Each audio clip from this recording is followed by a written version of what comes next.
Hi, everyone, and welcome back to the Travel Coach Network podcast. It is I, Sahara Rose DeBoer, founder of the Travel Coach Network and the instructor and creator of the Travel Coach Certification Program. We have a really exciting guest with us today. We have Megan. Megan is a full-time world traveler living part-time in her Jeep Wrangler with her dog Shy.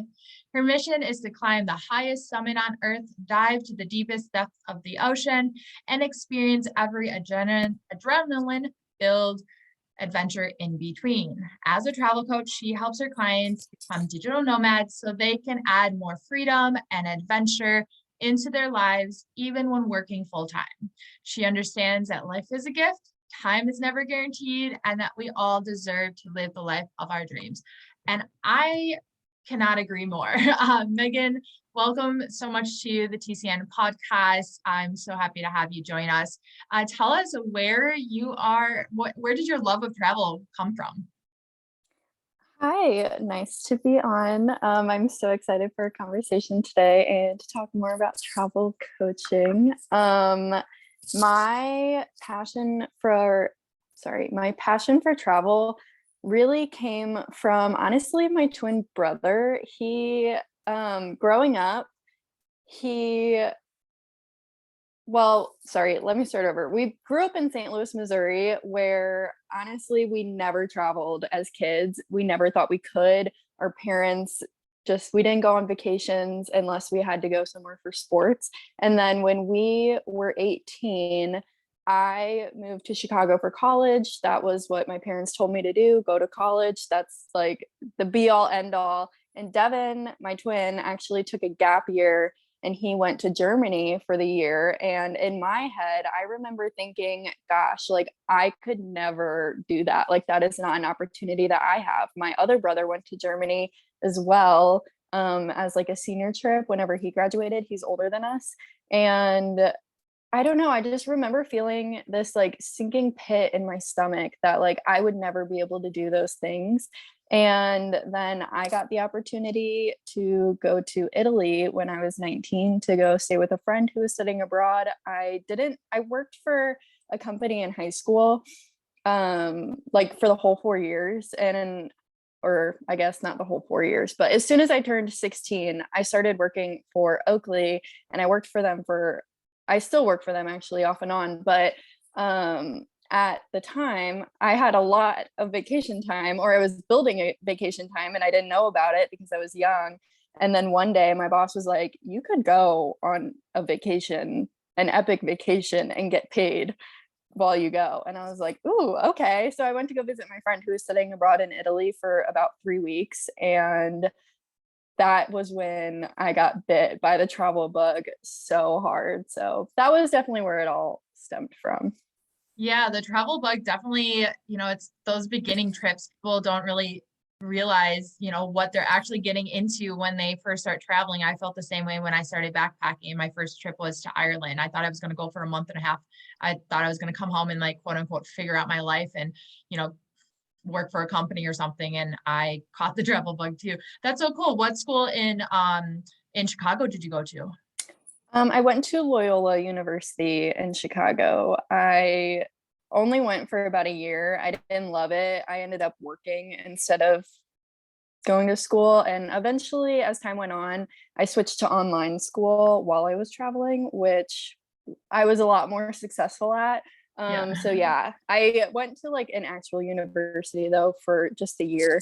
And then I eventually went back to Arizona State University online and I finished my nutrition degree. That's so funny. I honestly had no idea, but I didn't go to Loyola, but I went to Roosevelt in Chicago, and that's where I studied tourism. Oh, And I actually went to Arizona State, the campus, for 2 years. So 2 years at Arizona State and 2 years in Chicago. So it's so funny. wow. I feel like travelers always find something. Like if you love travel, there's probably something that also bonds you that you just don't expect, right? So tell the Yeah. audience what it is that you do as a travel coach and what does travel coaching mean to you? Yeah, I help people that want to travel full time. So people that want to become digital nomads. I started that because I was a digital nomad myself. I realized that the world was so big and that like when you close your laptop at the end of the day, you can either explore the exact same place, like your hometown, or if you work remotely, there's no reason not to close your laptop and explore a brand new place. And as I started doing it, people were asking me how, and I was giving them advice and giving them tips. And eventually I realized that I was giving away all of this information and all of this help for free. And I was like, I will I started asking people if they were interested in one-on-one coaching. I would definitely be interested in helping them with that. And everyone was like, yes, please. Like, you're being very helpful. Please, like, let's do this together. And so my passion for, and I love watching people succeed. I've been a coach in some form or another my entire career. I started as a nutrition coach, a personal trainer. I was always a manager in any sort of job that I had. And so I knew that I was good at leading people and helping people. And I just love giving people the tools to succeed. And traveling is something that I know is very scary for a lot of people, especially when you're trying to travel by yourself or travel full time. It's really terrifying. And so I was more than happy to give people the tools and the resources to do that on their own. And I'm very proud of my clients and their successes. Yeah, I love that, right? I mean, I love that you have turned what you created out of your life into something in a way to help others, with the foundation being travel. And that's something that I relate to so much too, because as a backpacker myself, and then when I became a travel coach, same thing. We're like, what is that? How do I use my love of travel? And I always encourage that within people. Many times people want to choose a career path based on what industries or companies already formulated for them as options, right? And that's something that I always disagreed with the travel industry, because there's so much more out there that people who love travel, and you don't have to be like, I've traveled to over 84 countries. I tell people you don't have to travel to over 84 countries to be able to use your love and knowledge of travel to help people. So that's exactly what you did. Why is it that you choose to travel with your dog, Shy? Oh my goodness, because she's the best thing that's ever happened in my life. Oh, I actually never expected to get a dog, but when I was 19, I got a call that she had been tied to the porch of an abandoned house. And oh my like she gosh. was like literally word for word, they said, we're going to leave her here to die until somebody comes to get her. Or they said, we're sorry, what did they say? They said, um, either, shoot, I'm so sorry, I'm losing Something my along train those of thought. lines, right? Like Yeah, that they were just I'm gonna leave trying, her there. yeah, I'm trying. Yeah, they said we're gonna leave her here until she dies or until someone comes to get her, whichever comes first. Word for word, that was what they said. And I was like, oh my, like what? I never wanted a dog, but I do now. And I got her, and just like the Oh my bond and gosh. the love that we created with one another. And she loves the outdoors just as much as I do. I just wanted to be outside with her more and just show her she only has a very small lifespan in comparison to us. And I'm in my prime years. She's going to be 6 next week. So she is still in her prime years. And just the growth that I've seen from her just makes me so happy. And this is like just the best time for both of us. And so I just, yeah, I love I that. just love having her by my side. I know. I am such an animal person and a dog person. That's always something when I travel to many countries where there's a lot of street dogs. It, like my heart would just break. And that was honestly the hardest part of traveling for me, was just that emotional, roller coaster of it. I always joked and say, because it wasn't a joke, that I would spent more money on buying food for the stray dogs than I did for myself. But I completely understand that bond. I have my adopted dog, Sophie, and I never adopted a dog before. And I never knew like the bond that she would have with me. And she comes from an abusive background too, but like that's why, like I said to you before we started this podcast, she's literally at my feet and my side all day, every day. Like they know that you're the one that saved them, and it's such a special bond. So I love seeing that within travel, because you don't see that too often with travel content creators, with their animals or an animal in general, especially a companion like a dog, and to watch them run freely like that, it just really like makes your soul smile, right? Yeah, that's a pretty big limiting belief that I hear all the time. People are like, I want to travel, but I have a pet. And I was like, you can travel with your pet. Like it is possible, and it's 100% worth it. It's the best, the best. Have you ever do you travel mostly by RV? Do you fly with Shy? Have you run into any issues traveling with your dog?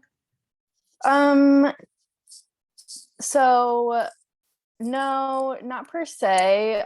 Because I know that I'm traveling with a dog, I always plan around it. So national parks aren't always as dog friendly. So I just always look up what is dog friendly, if the area itself is pretty dog friendly, or if there's a better area nearby. Because at the end of the day, like national parks are really cool, don't get me wrong.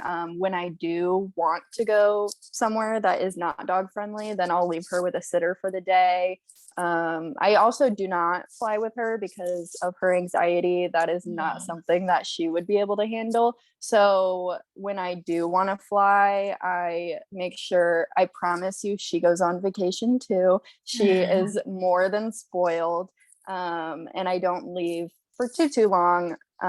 But yeah, so I normally travel when I'm in the United States. I live in my Jeep and I travel with her, and we go to very outdoorsy places, generally national forests, and the outskirts of national parks, because the terrain is very similar, but dog friendly. So that's what we do when we're in the United States. And then when I want to go abroad, I will leave her with a sitter and do my thing, and then come back and see her tail all waggy and hear about how entitled and spoiled she is. Is that something that you, traveling with a dog or a pet, something that you coach people with, or have people come to you and ask you those questions to help them too? Yes, actually, quite a few of the people that I coach have pets. So yeah, dog friendly, finding dog friendly adventures is definitely a good one of my specialties. Yeah, I love that, because yeah, that's totally true. I mean, as a traveler, I've heard every limiting belief and excuse, what I call excuses under the sun, of why people don't travel. And I know those who are listening to this podcast and are in the network, the Travel Coach Network, also agree and have heard their fair share of them. When people say, well, I wish I could do that, or maybe one day, or lucky you, or who pays for it, or don't you have a job, or you must be working 24/7 while you're traveling, or I have a family, or my partner won't go with me, everything, I don't have enough money or time, I'm working. But the fact that your whole kind of messaging and mission around what you do as a travel coach is to empower, inspire, and help and guide people to say, hey, you can craft the dream life that you want, or to extent that you want. And that's amazing. How exactly do you incorporate coaching into how you work with clients, and combine travel with that?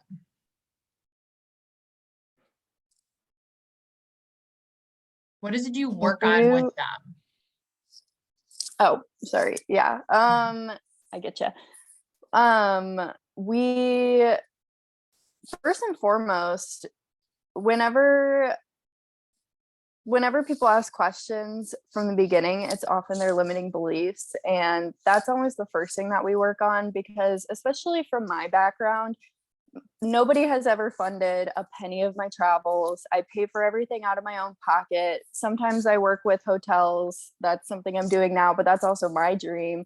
Um, but at the end of the day, I work full time and I pay for all these things with my own money. I take care of a dog and like still work full time and still travel full time.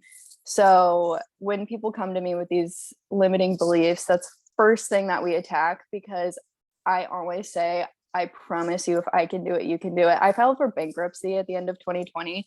And at the beginning of 2022, I was living my dream life on the road. There is always a way to make it work. And like, yeah, just figuring out what people's limiting beliefs are and crushing those and like giving them the tools and the resources to answer their questions. Because for every limiting belief or thing that you are worried about, I promise you, I have an answer or a resource to help you and guide you through it, because it is a long process. And I think people don't, they think that you can just apply for a specific job, that you make a certain amount of income in your head, you don't have to work as much, and it just happens overnight. And that's so not true. It is a whole process and it takes a long time. And I like being able to be there for somebody every single step of the way to attack all of those Yeah. limiting beliefs that they may have.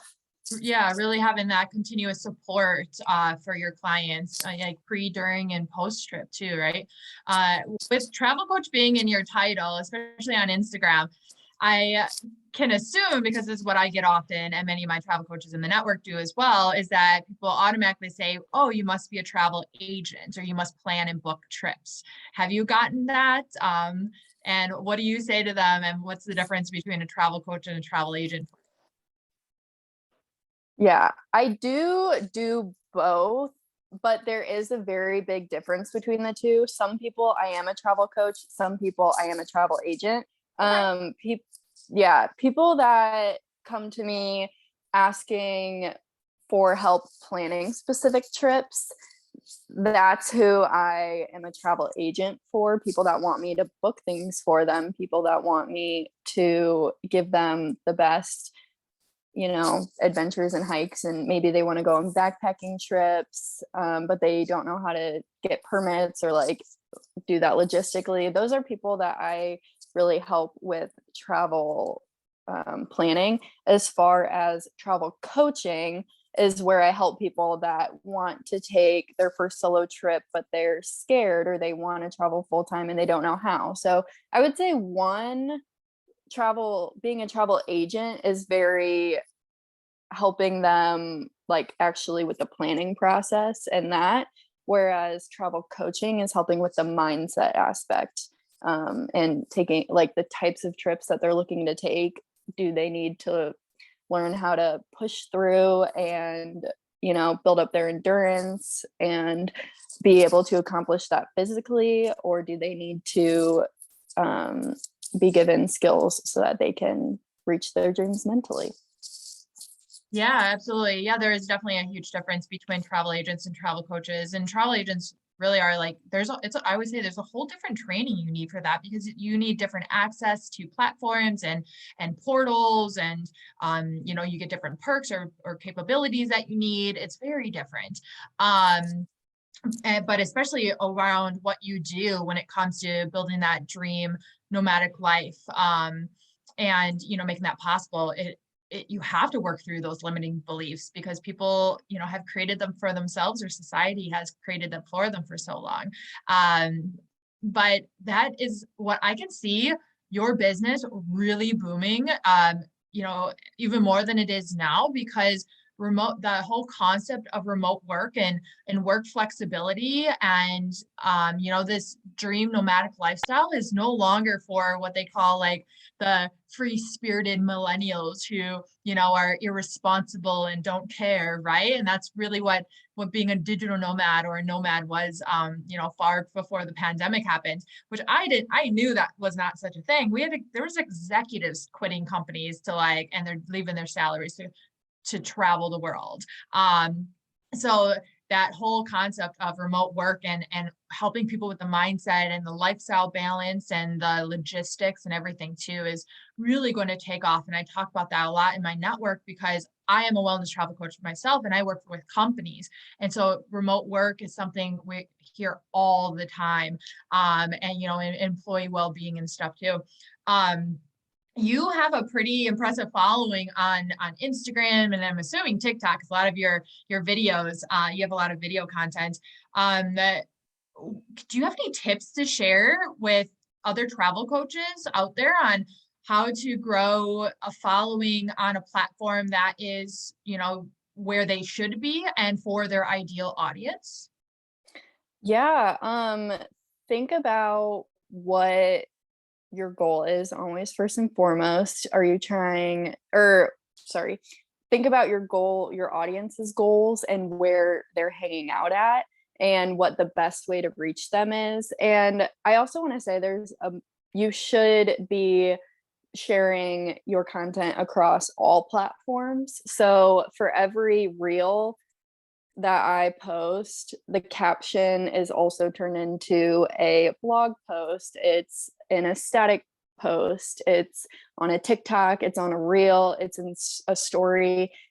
I'm sharing the same information in many different ways because people reach,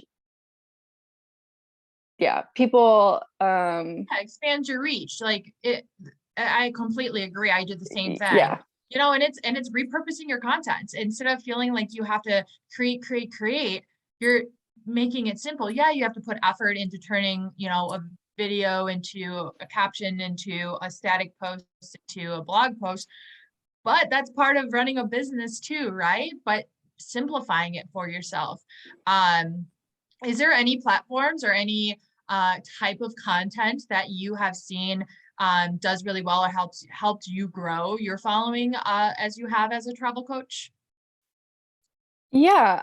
Inspirational content is what grabs people's attention, but educational and valuable content is what is going to convert them into a client. So definitely make sure that you are providing value first and foremost if you want to attract leads. But that inspirational content really grabs people's attention. So that's a good way to grow your following. But just make sure that you're not just only being inspirational, make sure you're also telling people what steps to do and how to do it as well. Yeah, absolutely. Like changing up the type of content. I always talk about the, you know, there's inspirational, educational type of content, and then eventually, when you have a business or something to sell, you have your sales content, and then changing that all up. And you're so right when it comes to, you know, the inspirational side of it, because travel is inspiring, and oftentimes travel coaches and travel professionals miss the opportunity, or like they lack the content that is about their love and passion for travel because they're always trying to sell. And that's a part of what the industry has done and morphed the mentality of travel professionals, which were usually just travel agents or advisors. Because if you love travel and you wanted to help people travel, that's what they said you have to be able to do, right? But obviously, as the industry like travel coaching morphs and continues to grow, we see that's not the case anymore. There's so many titles out there of travel designers and counselors and everything as well, but they pretty much still stick with booking and planning the trip. But then we have something like a travel coach, which humanizes the experience in the sense of understanding that person as a human being, their personal struggles, their personal limiting beliefs, their personal lifestyle desires, and really changing the industry. Where do you see the future of travel coaching going? Have you put any thought into that? Yeah, I definitely think travel coaching is going to boom, especially because with people wanting to travel full time, you can't really find, I mean, maybe you could find a travel agent that wants to sit there and plan every trip for you. But at the end of the day, it really is flexible. Like when I left, for example, when I was in Lake Tahoe, I had been planning for months to go up north to like Oregon and Washington. And as soon as I got in my car, my gut was like, I'm going to Colorado. So I drove to Colorado instead. And like, you can't really plan for that in advance, but you can give people the tools to understand how to go with their gut and like listen to their heart and their soul. And that is the most important part of travel. And I think after the pandemic, people realized that travel may not always be there. And so they want to do it more and they want to do it while they can. And with rising prices everywhere, things are going to be more expensive, and people need to learn they need to learn more than just, this is where I'm going to go. They need to learn the how and how they're going to make it work, and they want to make it work. And so I really see travel coaching becoming a much bigger industry. Yeah, the pandemic really shined a light on the value also of travel for people, right?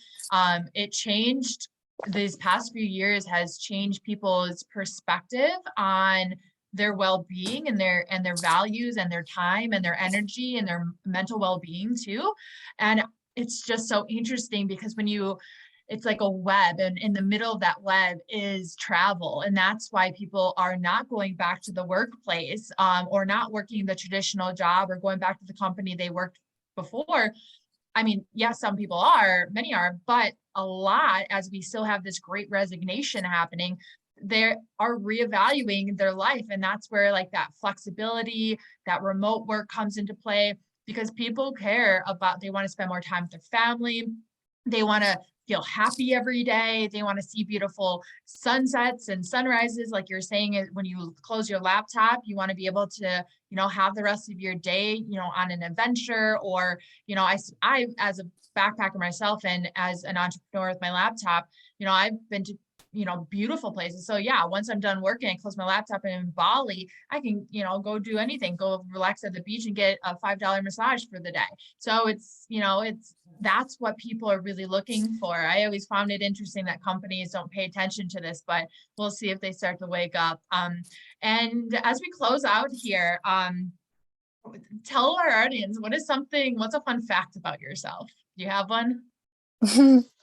I do. A fun fact about me that drives people mad is I am not allergic to mosquitoes. So I don't get mosquito bites. And that's how I feel like I can live outdoors very comfortably, because mosquitoes, like, I'll feel a little pinch sometimes, not often, but every once in a while, like if I see a mosquito on me, I'll like feel a little pinch, but it just doesn't leave a welt.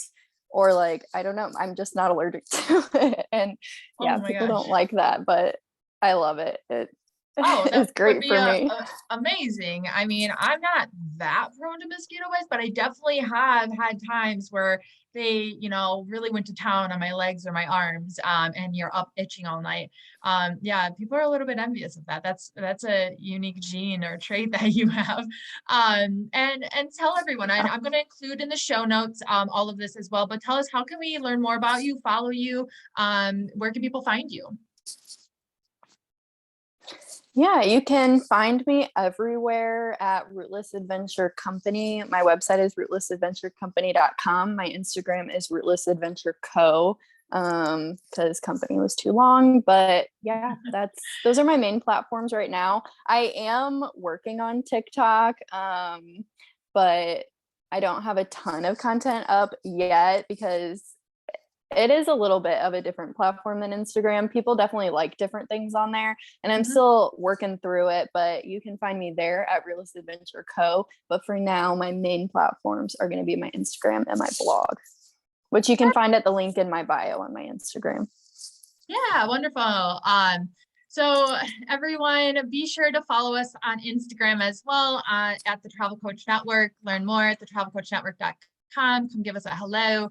We look forward to having you in our Facebook Travel Coach Network global community, and hopefully having you as a guest on our show as well.